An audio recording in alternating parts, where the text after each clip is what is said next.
session, we are going to discuss about Jagannatha Dasa Babaji Maharaj. Sorry. So today is the Tirobhav Tithi, the disappearance day of Shripad Jagannatha Dasa Babaji Maharaj. And we know in our disciplic succession, he is considered as the spiritual master of Srila Bhaktivinoda Thakur. So we have Srila Prabhupada, then Srila Bhakti Siddhanta Saraswati, then Gaur Kishore Das Babaji Maharaj, Srila Bhaktivinoda Thakur, and then Srila Jagannatha Das Babaji Maharaj. But there was a time, and Jagannatha Das Babaji Maharaj is actually the link between the previous acharyas, Srila Vishwanath Chakri Thakur, Baldev Vidyabhushan, and the contemporary acharyas from a historical point of view. Srila Bhaktivinoda Thakur, then Gaur Kishore Das Babaji Maharaj, Srila Bhakti Siddhanta Saraswati, although these acharyas were there, they all existed around the same time. And Srila Jagannatha Das Babaji Maharaj was a contemporary of Srila Baldev Vidyabhushan. And we all know Srila Baldev Vidyabhushan's contribution for the sustenance and for the glorification of this parampara.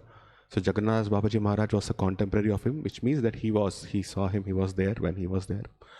And then he was also present in the assembly of Srila Bhaktivinoda Thakur, where Srila Gaur Kishore Das Babaji Maharaj, Srila Bhakti Siddhanta Saraswati, of course Bhaktivinoda Thakur, and Jagannatha Das Babaji, they all used to come together and they used to discuss on Chaitanya Charitamrita. This was in Shurabhi Kunj in Navadvip, and they used to discuss about these pastimes and perform kirtans and so on.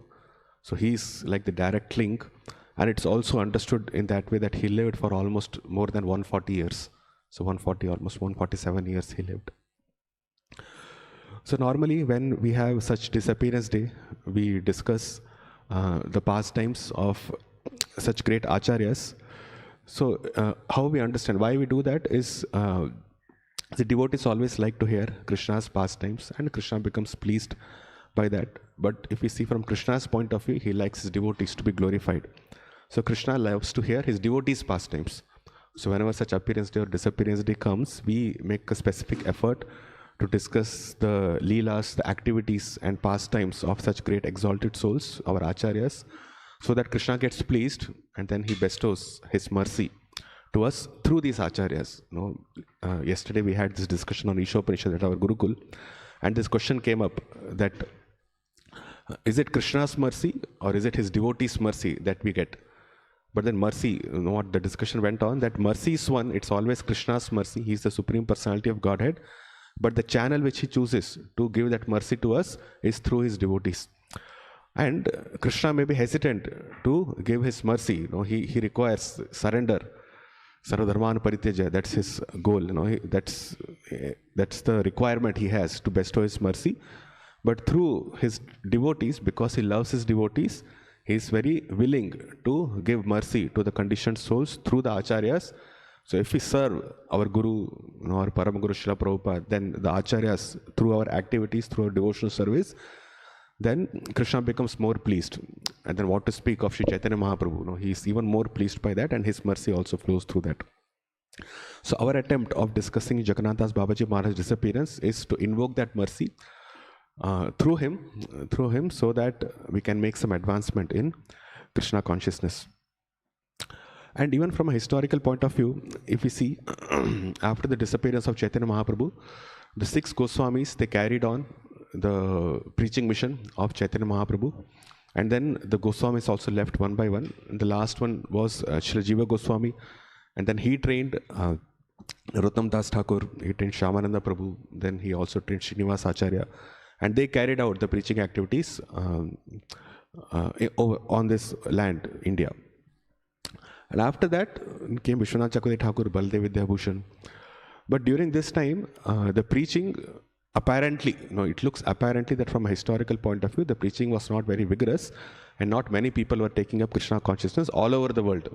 When we speak of preaching, when we speak about taking Krishna consciousness all over the world, what Srila Prabhupada did, and the way it is spread all over India, in fact all over the world, that kind of conception was not there during their time. And that's also to do from historical point of view. We see that's the time when the Islamic empire was very prominent, So the devotees were concentrated only on specific pockets or regions, and the discussion of devotional community used to happen, or discussion of devotional Vaishnava scriptures and so on used to happen within a specific community. Not much preaching was going on, and that was also one of the reasons why the Apasampradayas also came up.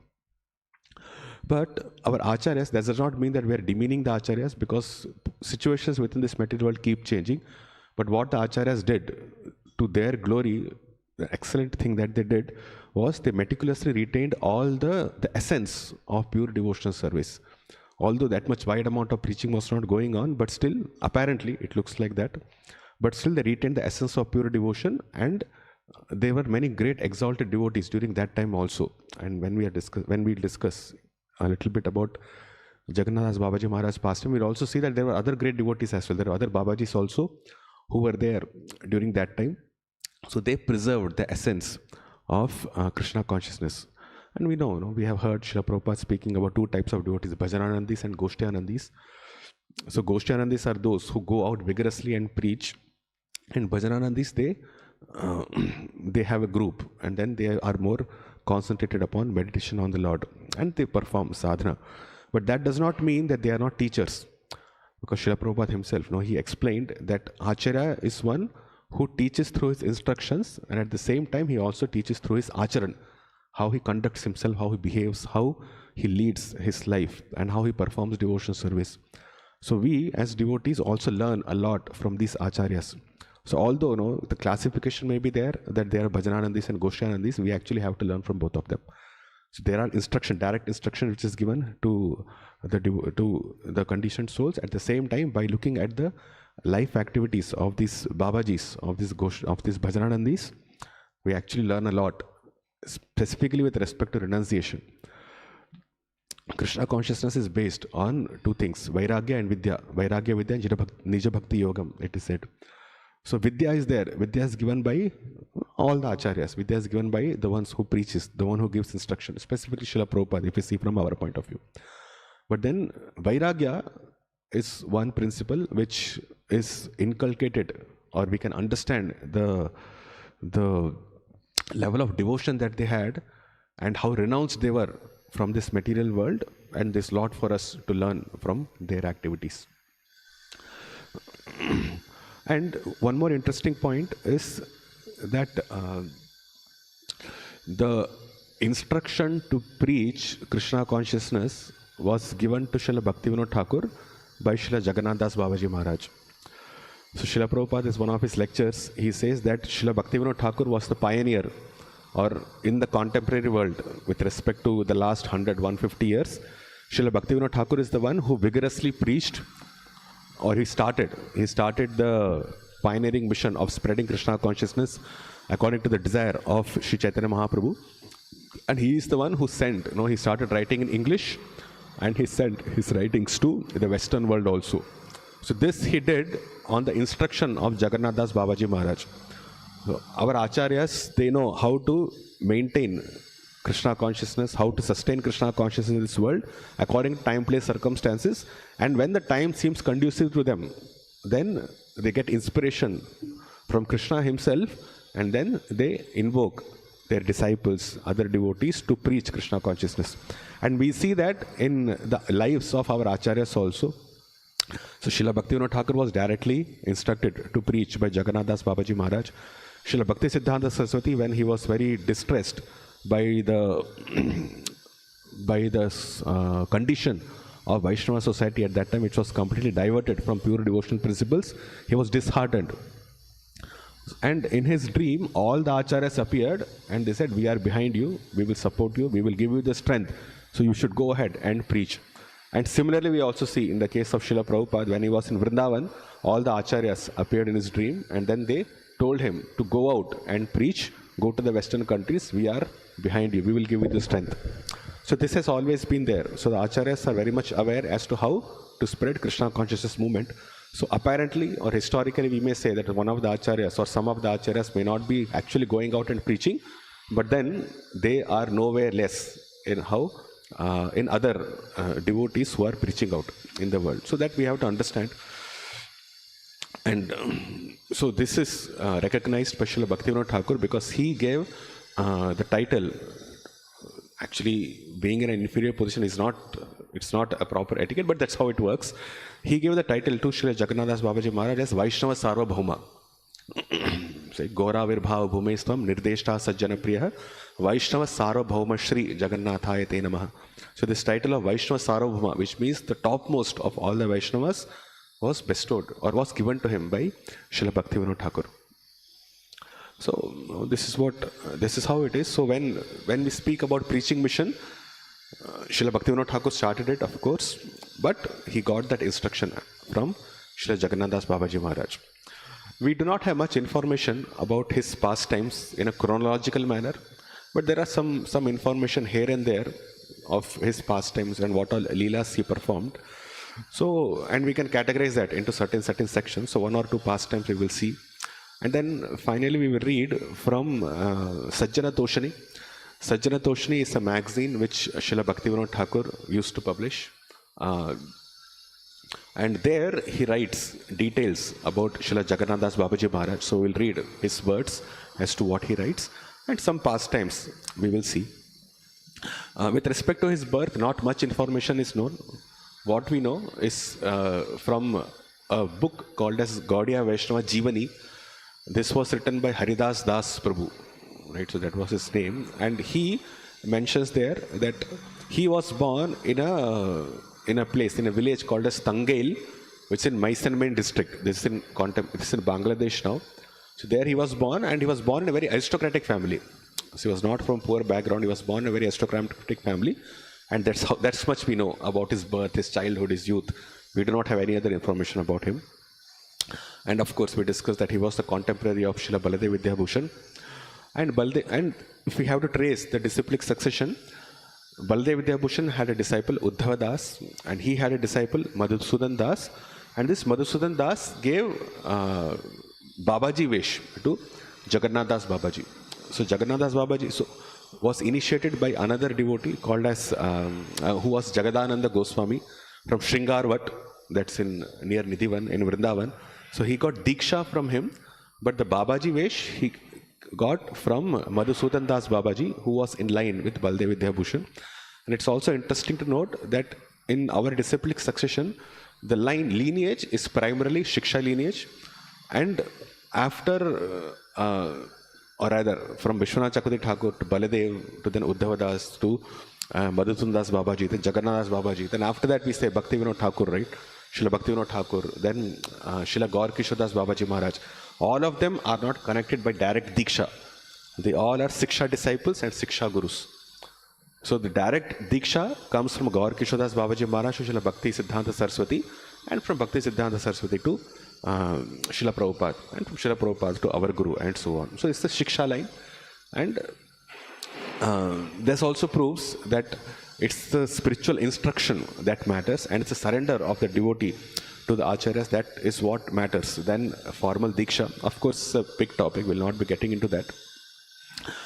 So he was initiated by Jagadananda Goswami, but he got Babaji Vesh from Madhusudan Das Babaji, who's in line of Srila Baladev Vidyabhushan.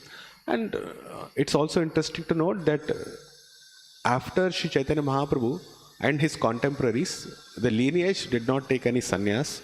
So all the acharyas or all the devotees who came after that, they did not take sannyas, because sannyas is one of the ashramas of Varnashrama system. So even the Goswamis, if you see, Shri Rupa Goswami, Sanatana Goswami, they never accepted sannyas formally. So it's more of they being transcendental to all the Varnashrama system. Of course, Chaitanya Mahaprabhu took sannyas for the sake of initiating that preaching process vigorously. But after that, all the devotees, all the acharyas, they were renunciants. Babaji means one who has renounced the entire world, which means he has also renounced the Varnashrama system, and they are engaged only in Krishna conscious activities. There are no other rules and regulations they are supposed to follow. So they are only full time they are engaged only discussing Krishna Katha, not only the pastimes but also the instructions of the Lord. So this is the Babaji line, literally speaking. The Gaudiya Vaishnava line is a line of pure devotional service. There was no Varnashram. But then when preaching has to be done on a large scale, not everybody can take up pure devotional service at that, in an immediate instance. It's possible, but it's very, very rare. So for that purpose, Srila Bhaktisiddhanta Saraswati took sannyas so that he can preach. So thereby, he becomes part of Varnashrama system externally, although internally he is also on that same level as the previous acharyas, on the level of Rupa Goswami, Sanatana Goswami, and so on. But still he took sannyas for the sake of preaching, so that people can identify and he can engage devotees at their levels in Krishna consciousness. Still, Srila Bhaktisiddhanta Saraswati was quite strict and he wanted people to come up very fast. But Srila Prabhupada, when he went to preach to the Western countries, then he understood that for a person who's not even accustomed to Vedic culture, for that person to take up Krishna consciousness in a very intense manner, right from the start itself, is going to be difficult. Although he engaged, for the sake of preaching, he engaged all his disciples, or most of his disciples, in propagating Krishna consciousness, in engaging them full time in service. But later, at the later part of his life, he also wanted to establish Varnashram system, so that devotees can prosecute Krishna consciousness at their level and then they can elevate themselves. So this is how the Gaudiya Vaishnava lineage has been. So when we speak about our acharyas, they were primarily Babajis only. So from Jagannatha Dasa Babaji Maharaj, then Srila Bhaktivinoda Thakur also, he never took sannyas. He was a grahastha, he was part of this Varnashrama system in that way, externally speaking. But then he also obtained Babaji Vesh. Then, of course, Gaur Kishodas Babaji Maharaj were there. But all of them were instructed to preach. And for preaching, one has to move around in the society. Because Babajis, they do not interact with the society, with the society in the sense with grahasthas, with other sections, with other varnas and ashramas of the society, they do not interact much. But for preaching purposes, devotee has to go and interact with them, so therefore he takes sannyas. So that's just a point that we have to understand. And Srila Bhaktisiddhanta Saraswati, he was in Thane, sir. Srila Bhaktisiddhanta Saraswati used to take his devotees to different places for yatra, and there also he used to conduct classes and he used to preach there. So when they came to Thane, sir, or which is called as Thaneshwar now, it is in Kurukshetra. So they journeyed to Kurukshetra, and in Kurukshetra there is a place where Sri Chaitanya Mahaprabhu instructed a devotee, Jagannath, on the service in separation, on Vipralambha Seva. So Srila Bhaktisiddhanta Saraswati notes there, this is there in Nadiya Prakash, in one of the magazines which he published, that this Jagannath, he reappeared as Jagannatha Dasa Babaji Maharaj to show to the world, or rather to show to the devotees who are practicing Krishna consciousness, what service in separation actually means. Okay, it's unfortunate that we do not have much details about his life. We do have some details, but then this is what his service was, basically to show how he served in separation. Correct? And if we have to see his life, many of his pastimes, he stayed between two places. For some months he will stay in Vrindavan, and for some months he will stay in Navadvip. So in Vraja, at the initial part of his, initial means when he was old, of course. When he was old, because we do not have information about his youth, at that time he primarily stayed in Vraja for a long time, and then he moved to Navadvip and he stayed there for quite some time. And after that, towards the end of his life, he used to travel between Vraja and Navadvip, 6 months in Vraja and 6 months in Navadvip, like that. And the pastimes, the pastimes which are mentioned in different sources, they do not chronologically list these pastimes, at what all pastimes he performed in Vraja, what all pastimes he performed in Vrindavan, at what moment. So he traveled from here to there, then he performed this particular pastime in Navadvip, then he traveled from Navadvip to Vraja, then he performed this pastime, then he came back. So that kind of chronology is not available, but only certain sections of pastimes. Oh, these things he performed in Vrindavan, these things he performed in Navadvip, and that's all we have. Correct. And when he was in Vraja, he was known as Siddha Baba, because Siddha Baba means one who is perfected. There were other Babajis also, there were other devotees also, pure devotees, but still among them, Srila Jagannatha Dasa Babaji Maharaj was considered to be exalted.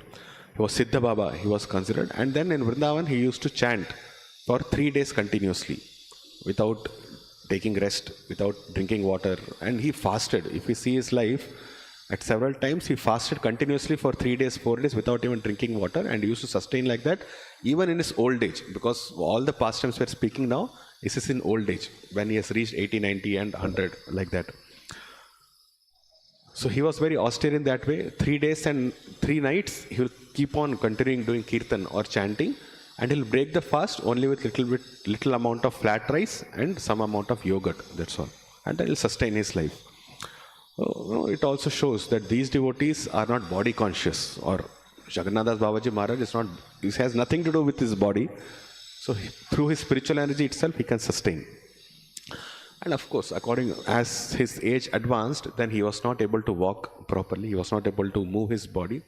So he had a disciple called Bihari Das Babaji, and he used to take him. He was very strong. He was very strong, very stout. So there was a bamboo basket in which he used to place the form of Jagannatha Das Babaji Maharaj, and then he used to carry him. So when he used to travel from Braja to Navadip, the trains had started to run by that time. The Britishers have got the train. So they used to travel, but in other places, whenever they have to go, either they'll employ a bullock cart, if it is possible, or else he will only carry Jagannatha Babaji Maharaj all over the places. So he did that tremendous service, and was very strong also in that way.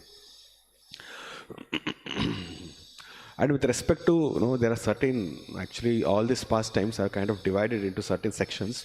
So with respect to his renunciation, when Shri Bihari Das Babaji was carrying Jagannatha Babaji from one place to another place, there was a wealthy person, and he gave, this Babaji, you take 1 rupee. So Bihari Das Babaji, he took that 1 rupee with him, and then he walked. And they walked for miles. Literally they walked for miles. But Jagannatha Das Babaji Maharaj was not very happy. So I told Bihari Das Babaji Maharaj that you turn around, walk back and give this 1 rupee to him, because I'm able to feel that burden of this 1 rupee and I'm not able to tolerate this. So Bihari Das Babaji, he turned back, again walked all through this distance and gave that 1 rupee to the rich man. And to the rich man, Jagannatha Das Babaji Maharaj said, I'm not even able to bear this 1 rupee, the burden of this 1 rupee. How are you able to bear the burden of so much wealth that you have? Right? So, yeah, material opulence always leads to fall down. So through his activities, Srila Jagannatha Babaji Maharaj is conveying to the devotees that one should not be attached to wealth. One should not be attached to material wealth thinking, because when one has wealth, there's always the subtle conception that I can use it for saving myself. There's always that conception is there. But according to the pastime which we saw now, full surrender means full surrender. Not even that one single 0.01% of faith on the wealth that we have, on the opulences that we may possess, that it will help me in future. No, surrender means full surrender. We have no other shelter apart from Krishna, not even that wealth that we possess. That's what we learn from this. And he also conveyed how, what's the glory of Vrajavasis. So when he went, from Navadip, I think he went to Vrindavan, and when he went there, then he accepted prasadam from a sweeper. And the sweeper class, according to Varnashrama system, the sweeper class is considered to be very low class. So they are called as bhangis. They are called very low class. They are considered. So other Babajis and other devotees, they started criticizing him, which mean basically wanted to expose them that although they have attained the position, they have got the position of Babajis, but still their consciousness is on a lower level, where they are differentiating between the different classes in the society. They are not able to see these people who are serving in Dham as devotees of the Lord. So he accepted prasadam from them, from that sweeper, and when everybody criticized, then he said that this sweeper is the most exalted devotee in Vrindavan, because we are all aspiring for the dust of Vraja, and the sweeper is always enveloped with the dust of Vraja. So he is the most exalted devotee. So accepting prasadam from him is actually a mercy that is bestowing to me. I am getting the mercy of a Vrajavasi. And then he basically conveyed that. He did not say it, but then he conveyed it to others, that they still have lower consciousness, and transcendental consciousness means to see everybody as part and parcel of the Lord, as the devotee of the Lord. But after this, he felt he was not very happy to stay in that place. So he went from that place and he came to a secluded place called Katabakhandi. Okay. And there he fasted for Ekadashi and Dwadashi. And because it was a secluded place, therefore they were not able to do the Parana. Parana means the completion of Ekadashi fast. And Biharidas Babaji was perturbed because when we take fast, when a fasting means it's a vow. It's basically a prana, a vow that a person takes and he has to complete that vow. And if the vow is not completed, then it results in sinful reaction. Of course, these Babajis, they have nothing to do with piety and sin, but still Ekadashi has to be completed. And they could not finish, they could not do the parana of that fast, completion of the fast, they could not do. So Biharidas Babaji Maharaj was perturbed, but Jagannatha Babaji Maharaj was completely transcendental, he was not worried. So when this happened, at that exact moment, some Brajavasis came and they gave them lots of grains, lots of prasadam for them to have. So, which basically means that he was so glorious that this is the example of how Krishna protects his devotees. So if there's a desire of a devotee, then Krishna sends. And from then on, although they were in a very secluded place, still lots of milk always used to come to them. They never took bhiksha, they never went for bhiksha or anything. They were there in their place, but the Lord provided lots of milk to them. So that shows how exalted this Shri Jagannatha Dasa Babaji Maharaj was. And through his instruction, he also conveyed, there was a Bhagavatam reciter who came to Vrindavan, and then he recited Bhagavatam in a very nice manner, but the associates of Jagannatha Dasa Babaji Maharaj and Jagannatha Dasa Babaji Maharaj himself, they were not very satisfied. And this Bhagavatam reciter could see in their face that they were not very happy with his recitation. So he was humble enough to go and ask why this is so.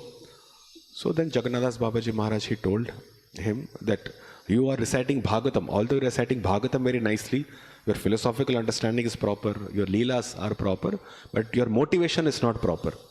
You are doing it for earning, you are doing it as a process of your livelihood, where you get dakshina from your hearers and then you are maintaining your life like this. So therefore, your recitation of Bhagavatam is like that of a prostitute who sells her body for money.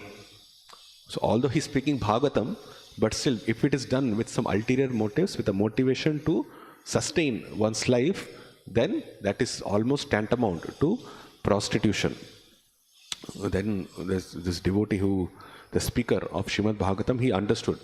With the association of Jagannatha Dasa Babaji Maharaj, he became purified and then he surrendered onto him and he stopped giving these Bhagavatam classes. Of course, he became a devotee after that, a great devotee after that. And another one of his pastimes was with respect to deity worship. So Jagannatha Dasa Babaji Maharaj, he has a desire to worship deities. But then at the same time, Babajis do not normally worship deities. They are completely absorbed in meditation to Krishna. But Jagannatha Dasa Babaji Maharaj, he wanted to have deities. So he requested or he ordered Biharidas Babaji to arrange for some deity. So this was in Vrindavan. So he traveled, Biharidas Babaji Maharaj, he traveled from Vrindavan to Katwa, and there he had a deity fashioned from the Ashtadhatus, and then he also collected some donation of around 5,000 rupees during that time. Now that's 1800s we are talking about 5,000 rupees for the construction of a temple, and then for the deity worship, for running this temple from a devotee called Srinath Rai, and then he came back. When he came back, then it was given for polishing. So normally deities, when are there, they are given for polishing. And although these deities, Gaurnitai deities, Shishi Gaurnitai deities, they were not made up of gold, but it was polished in such a way that they looked as if they have been made from gold. And during that time, dacoits were also there. So these dacoits tried to steal these deities, but they were not able to steal. So they came to steal at night, and they tried till early morning, but somehow situation happened in such a way, the details are not present, it's not mentioned, that these deities were not stolen. But then it disturbed Jagannatha Das Babaji Maharaj. So he said, this deity worship is not meant for me. I cannot have this anxiety that someone will steal the deity and so on. So better to give it to somebody who can worship them nicely. So it was given to a Goswami in Vrindavan, who's actually from Bengal. So it was given to him. And these deities are still worshipped in Vrindavan near Nidhivan. And there's a temple called as Sonar Gauranga. So Sonar means gold. So Sonar Gauranga temple, these two Shishi Gaurita deities are still worshipped in Vrindavan. So these are the deities actually worshipped by Shri Jagannatha Das Babaji Maharaj. So this happened, but then after that, again, Jagannatha Das Babaji Maharaj started feeling separation from deities. So he again wanted some deities. He said, I cannot live without deities. I want to worship them. So this time, Biharidas Babaji Maharaj, he went to another devotee in Radhakund, whose name was Sri Dhenudas Babaji. And he requested that Jagannatha Das Babaji Maharaj wants to perform deity worship. You please see what can be done. So it was there, but then they found a deity of Chaitanya Mahaprabhu in his Shadbhuj form, manifested on his own in a haystack which was meant for cows of Radhakund. So there was a hay, a stack of hay was there. Hay means this chara which is there, that was there. And it is meant for cows in Radhakund. But when they were clearing that haystack, they found the deity, the six-armed form deity of Chaitanya Mahaprabhu, the Shadbhuj deity. So we had two arms for the incarnation of Ramchandra, two arms of Krishna and two arms of Chaitanya Mahaprabhu. The Shadbhuj deity was found. And then Biharidas Babaji Maharaj, he took these deities to the place where Jagannatha Das Babaji Maharaj was there. A temple was constructed. And Jagannatha Das Babaji Maharaj, he worshipped these deities, Shadbhuj deity, for 10 years, for a decade, literally for a decade. And after that, he had the desire to move to Navadvip. So this deity was then given under this thing. There was an ashram called as Gopal Guru Ashram, and Narottam Das Babaji Maharaj was there at that time. So these deities were given for him to take care. And then Srila Jagannatha Das Babaji Maharaj, he moved. So these deities again are still present. They are also near Nidhivan only. And the temple is called a Shadbhuj temple. So if you go to Vrindavan and go to Nidhivan, we'll have these two temples. Sonar Gauranga temple, where Gaurita's deities are there. And then Shadbhuj temple, it's also there in Vrindavan. These two deities are worshipped by Jagannatha Das Babaji Maharaj. So from there, they traveled to Navadvip. So now we are going to discuss Navadvip pastimes. So from there he went to Navadvip in train. So from Mathura to a place called Memari, which is in Bardhaman, they traveled via train. And by looking at his saintly demeanor, a British officer helped them a lot in managing things and all, to get out, to come from the station and other things. And then they got into a bullock cart and came to Ambika Kala. In Ambika Kala, there was a great devotee whose name was Bhagwan Das Babaji. We do not hear of these devotees, but normally we hear about our acharyas, but then we also have to understand that there have been so many great devotees, the contemporaries of all these great acharyas, whom we never hear about. But then they are also exalted, such an exalted devotees of the Lord. They also contributed to the preaching mission of Sri Chaitanya Mahaprabhu. So many devotees. And if we see in this book, the story of Rasikananda, so there is this almost two pages of list of devotees' names who were these devotees. This is from that book itself, who are contemporaries of Shyamananda Prabhu, Rasikananda Prabhu, their predecessors, their successors. All these devotees' names are given, and we have never heard of these names at all, normally when we speak about them. But all these devotees were exalted devotees. So Bhagwan Das Babaji Maharaj was one of them, and he lived in Ambika Kala. When Jagannatha Das Babaji Maharaj came there, then they both went into ecstasy. They embraced each other. So this was 10 a.m. in the morning, and because of their embrace and the ecstasy which they were experiencing, their bodies became stunned, and they lied on the ground, and they did not move for 13 hours. Till 11 p.m., they were embraced each other, and they completely were in transcendental consciousness. Maybe their consciousness traveled to Vrindavan, engaging in Krishna's pastimes. And throughout this travel, throughout this travel from Mathura to Ambika Kalna, in train itself, it takes almost 3 days along with the bullock cart journey to Ambika Kalna from Bardhaman. So Babaji Maharaj again had not eaten anything. So the servants of both Bhagwan Das Babaji Maharaj and Jagannatha Das Babaji Maharaj, they start to worry, saying they have not taken any prasadam and now they are there in ecstasy. So what to do? So slowly, Bihari Das Babaji, his servant, Jagannatha Das Babaji Maharaj's servant, he started rubbing the chest of Jagannatha Das Babaji, and then he started slowly chanting the Hare Krishna Maha Mantra, and then they came back to external consciousness. And in Ambika Kalla, Jagannatha Das Babaji Maharaj stayed with Bhagwan Das Babaji for 10 days, and after that, he moved to Navadvip. And when Bihari Das Babaji Maharaj, he asked Jagannatha Das Babaji where they will stay in Navadvip, because they also got some donation of 18 rupees from one of the local rich people. So Babaji Maharaj said, we will stay under a tree. We will stay under a tree. Navadvip is meant for bhajan. So we will stay under a tree, will not stay in any ashram. So Jagannatha Das Babaji Maharaj, true to his words, he started staying under a tree. But then other devotees who were there in Navadvip, they did not feel very comfortable. They wanted to serve him. So there was a devotee whose name was Madhava Datta. So he bought that land surrounding that tree.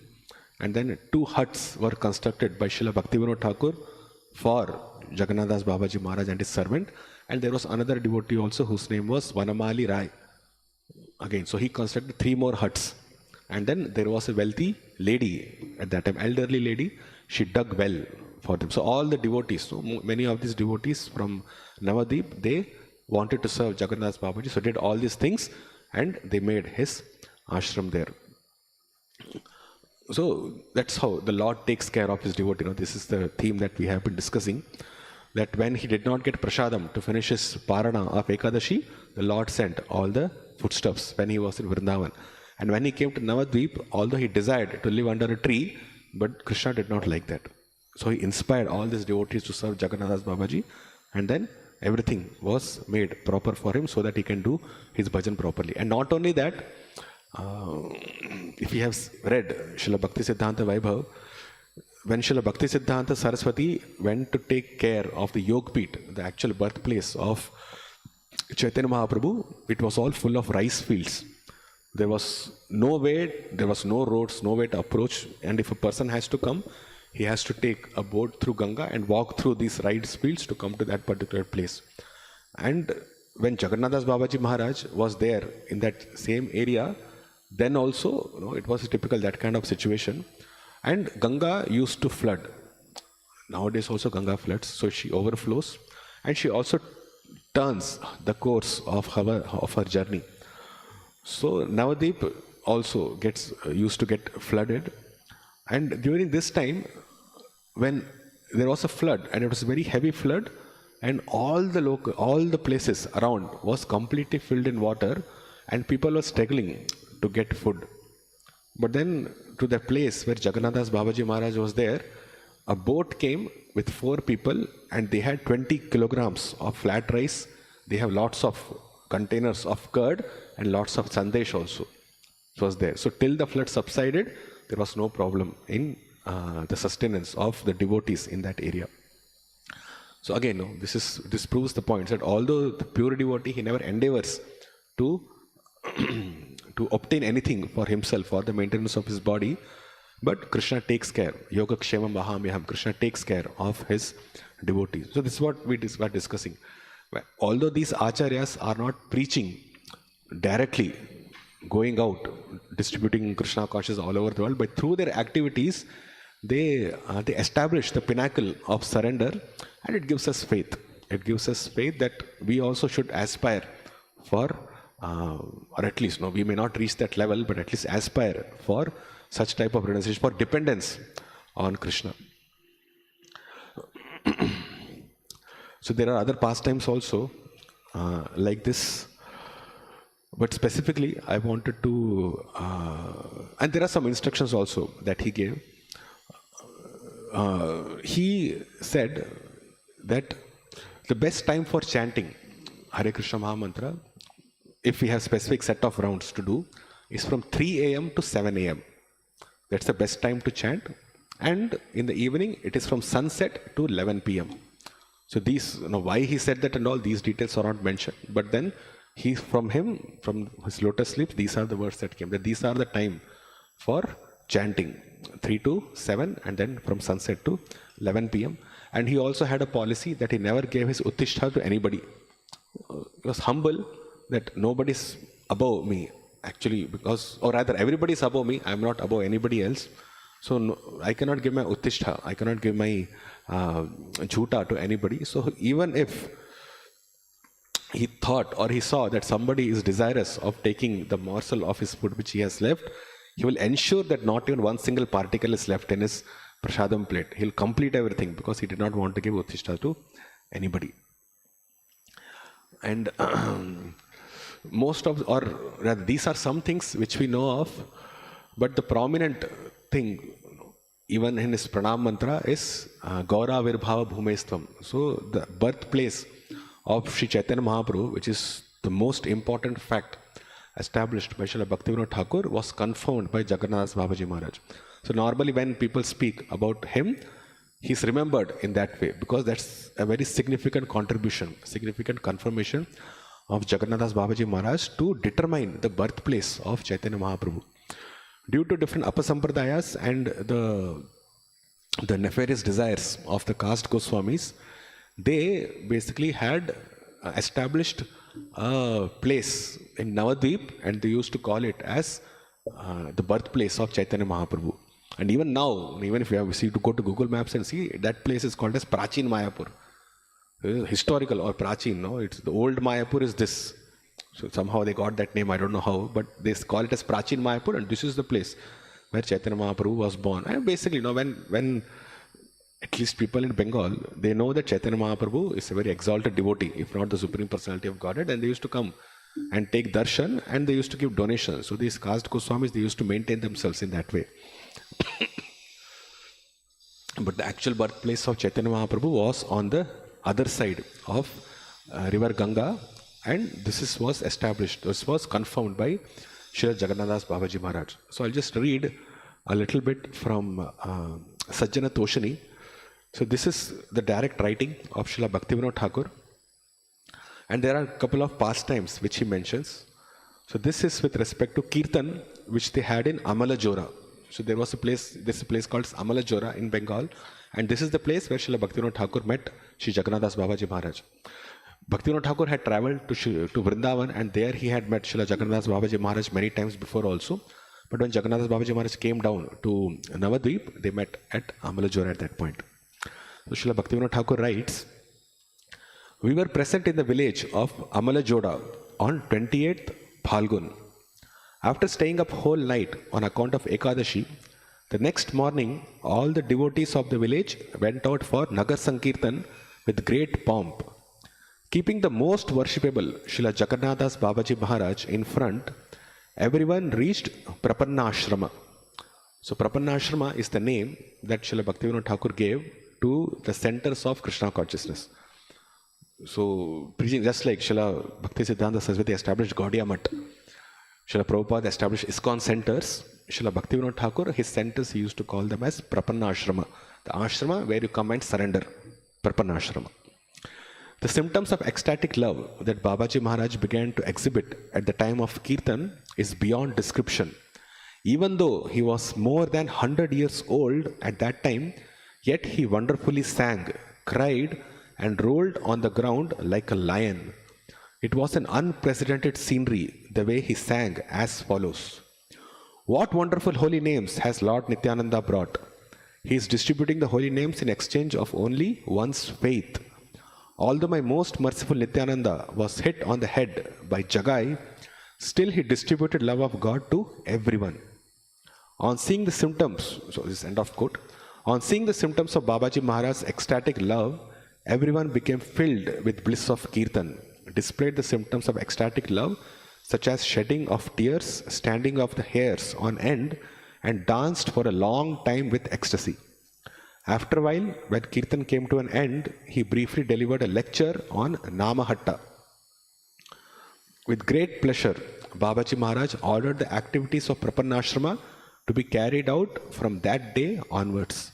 According to the order of Babaji Maharaj, the person in charge of Namahatta program completed the formality of inaugurating Prapanashrama on that day. So in that particular place, Amalajoda Prapanashrama, the center for Krishna consciousness, was established in this manner under the directions of Srila Jagannatha Dasa Babaji Maharaj. And Srila Bhaktivinoda Thakur continues, he says, it is customary in all countries that the head of the local administration is invited as the chief guest whenever a school or a hospital is inaugurated. The most worshipable Srila Jagannatha Dasa Babaji Maharaj was invited as the chief guest during the inauguration of Prapanashrama, and it was completely reasonable. Wherever Prapanashrama is established, such a procedure should be followed. So although a chief guest, the head of a local administration is invited, but Srila Jagannatha Babaji Maharaj, although he was not head of any local administration or government, but his invitation is more exalted. Is what Srila Bhaktivinoda Thakur writes. Then in his autobiography, Swalikhita Jivani, Srila Bhaktivinoda Thakur says, in 1892, Jagannatha Dasa Babaji and many other Vaishnavas participated in the Sankirtan festival in Godruma and then in Sri Mayapur. In the month of Magh in 1299, which is 1892 Gregorian calendar, Babaji Maharaj came from Kulia, Navadvip with his associates to Bhaktivinoda Thakur's residence Surabhi Kunj in Godruma Dvip. A great Sankirtan festival was held there on Wednesday, the 27th of Magh. Correct? So Godruma Dvip is across the Jalangi river. So that is Godruma Dvip. There Srila Bhaktivinoda Thakur's place is there, Surabhi Kunj. Now, from Sajjana Toshini, Srila Bhaktivinoda Thakur, in his own words, he writes about discovering Sri Chaitanya Mahaprabhu's birth site. So he says, at 11 o'clock in the morning on Thursday, the 20th of Falgun, 1299, which is again 1892 AD. So this Chaitanya Mahaprabhu's birthplace was confirmed in 1892. So on this day, devotees filled 3 boats on the west bank of the Ganges in Navadvip town. The great devotee Jagannatha Dasa Babaji Maharaj was carried in a palanquin. By the time the party reached Mayapur, it was impossible to count the number of people who had gathered. Dwarika Babu and a party of devotees carrying colorful flags was waiting for the renounced Vaishnavas with a joyous kirtan at Mahaprabhu's Janmasthan. When all these devotees had gathered in the raised area where Mahaprabhu was born and started to dance, it was such a wondrous sight as had likely not been seen in Navadvip Dham in 400 years. Later, the devotees sat down and after discussing the matter, decided that deity service should be established both at the birthplace and at Srivas Angan. Jagannatha Dasa Babaji Mahashaya proposed that Jagannath and Shachi Devi should be worshipped in one building and Mahaprabhu with Lakshmi Devi and Vishnu Priya standing on his either side in another. On the other hand, deities of the Panchatattva should be consecrated in Srivas Angan. So if you go to Yog Peeth, those deities are still there. So they were established under the instruction of Jagannatha Dasa Babaji Maharaj. And when he came there and all the devotees, they performed kirtan, it's also said that Jagannatha Dasa Babaji Maharaj, although he was so old, he was born in 1750 and in 1892, he was 142 years old, he still sprang up from that basket and then he started jumping. And he was very tall. Jagannatha Dasa Babaji Maharaj was quite tall. So he sprang up and started jumping in ecstasy in that place when this kirtan was going on. And even in Amalajoda, when this kirtan happened to inaugurate this Prapanashrama, there also it is mentioned that Srila Jagannatha Babaji Maharaj, again, he got up from his basket, he danced. So when he was in ecstasy, he was able to do all that. He was able to embrace, he was able to walk. And he was also able to dance and jump in kirtans very nicely. But otherwise, he was quite old and he had to be carried in a basket. With respect to his disappearance, Srila Bhaktivinoda Thakur writes, again this is from Sajjana Toshini, at 10 o'clock in the morning, in the Bhajan Kutir in Koladvip, in Navadvip town, the old general of the Vaishnavas went to his eternal abode. The Siddha Babaji went to the spiritual world but left this world in darkness. We will no longer be able to see his ecstatic dancing in Kirtan with these mundane eyes. May he bestow his blessings on us from his place in the eternal home. So this is how he disappeared. It was around 1897 when he disappeared. 1890, some say 1895. I don't have the exact date here, but around that time he disappeared. So stop here. Thank you so much. Shri Jagannatha Dasa Babaji Maharaj ki, Shri Prabhupada ki jai.